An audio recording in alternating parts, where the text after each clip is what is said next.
Hi everyone, welcome back. Today's video I am going to be sharing with you my favorite method to make egusi soup. And if you like lumpy or chunky egusi, make sure you stay tuned because I am going to share tips on how to achieve that. I also have a bonus video at the end to show you how to make fuss-free pounded yam, so make sure you catch that. So to start, I'm going to go ahead and boil the meat. I'm using goat meat and beef for this recipe, and I'm going to season this with salt, onion, some Knorr seasoning cube and a little bit of water. I'll cover this and allow to steam for about 5 minutes. In a separate pot, I have shaki and pomo, and I'm going to season this the same way I seasoned the beef, and I'm going to cover this and allow to cook until soft. It should take about 45 minutes. I'll check on the beef, and after it has steamed a little, I'll go ahead and add a bit more water and allow this to cook until soft. This should take about 20 to 25 minutes, and while the meat was cooking, I went ahead and prepared all the other ingredients which I'll be showing you in a bit. I really like to prep all my ingredients a day before, especially when I'm filming because it can be a bit tedious. So here I have some smoked fish that I've added hot water to. Cover and let this steam for about 2 minutes, and next I'm going to debone and clean the fish.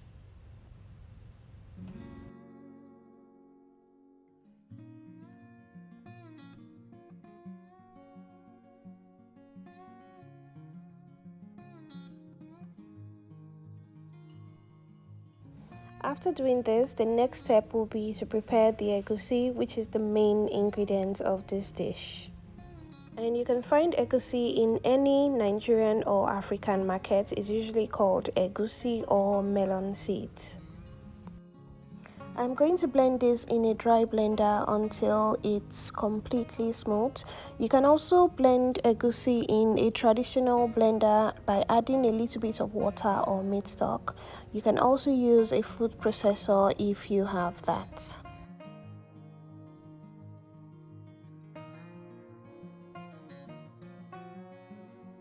I'm going to blend this in batches as my dry blender is quite small. I'm using a coffee grinder. The brand name I think is Crops, and I'm going to link this in the description box below. I'm going to transfer this into a bowl, and I'll add a little bit of the meat stock from earlier, and I'm going to mix this into a smooth paste. Next, I'm going to blend the peppers, and that will be all for prepping the ingredients. To start with the soup, I am going to transfer the palm oil into the pot. I'll allow this heat up for a few minutes. Next, I'm going to add in onion, iru, and crayfish. I'm going to fry this for a couple of minutes. And if you don't like seeing iru in any of your meals, you can go ahead and blend that with a little bit of water and add it after you add the peppers. I've added in the blended pepper now, and I'm just going to give this a good mix. Next, I'm going to season this with a little bit of salt and some beef seasoning cube. I'll give this another mix, and I'll allow it to fry for about 10 to 12 minutes until it's a bit dry.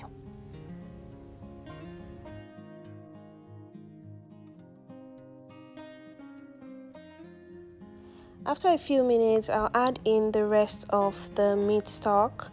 You can also add in a little bit of water if you don't have enough meat stock. I'll give this a very good mix. Next, I'm going to add the egusi paste in little chunks. And I'm going to do this until the egusi paste is completely exhausted. If you like your egusi lumpy, this is the crucial point of the cooking. Just cover this for about 15 to 20 minutes on low heat and allow this boil. The longer it boils, the lumpier the egusi is going to be. You can check it from time to time, making sure that the water is not completely dry, and it's okay to add a little bit of water. I left mine for about 15 minutes, and as you can see, most of the water has been absorbed by the egusi. I'm going to go ahead now and add in the proteins, which is the dried fish, the boiled meat, and also the shaki and pomo. I'll add in the rest of the meat stock and a little bit of water, and I'll give this another mix. Depending on the texture you like, you can just go ahead and break apart the big clumps of egusi to suit your preference. And if you like your egusi with big lumps, be sure to mix carefully at this point. At this point, I like to taste and adjust the seasoning if needed. Luckily, I didn't need to add salt or any other thing. I just added a little bit of dried pepper to make it extra spicy. Giving this a quick mix, and next proceeding to add in the vegetables. And my favorite vegetable to use for egusi soup is uziza leaf. If you haven't tried uziza leaf in your egusi, you don't know what you're missing. I would suggest you give it a try. I'm 100% sure you're going to love it. Next, I'm going to add in some fresh greens. You can use spinach, kale, ugu, whatever you prefer, and I'm just going to give this another mix and allow to cook for a few minutes, and the soup is going to be ready. And like I mentioned earlier, all the ingredients used in preparing this dish is going to be listed in the description box below, so be sure to check that out. After about 5 minutes, the egusi soup is ready and it looks perfect. I'm going to serve this with pounded yam, which I think is the best pair with egusi soup. And if you want to see how I make my fuss-free pounded yam, you can keep watching. For the pounded yam, I peeled, rinsed, and cut the yam into smaller pieces.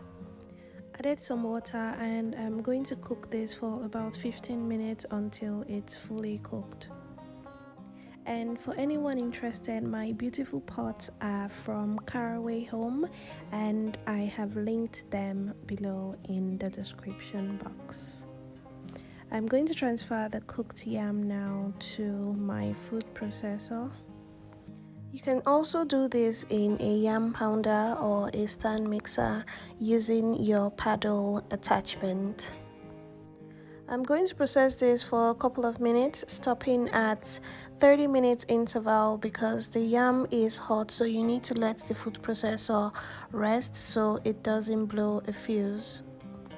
And I'll do this until the yam is completely smooth and we have our fuss-free pounded yam. I'll transfer this to a plastic wrap, and this is completely optional. This is just to give the pounded yam a nice finish. Just leave this for about 1 minute or until you're ready to eat.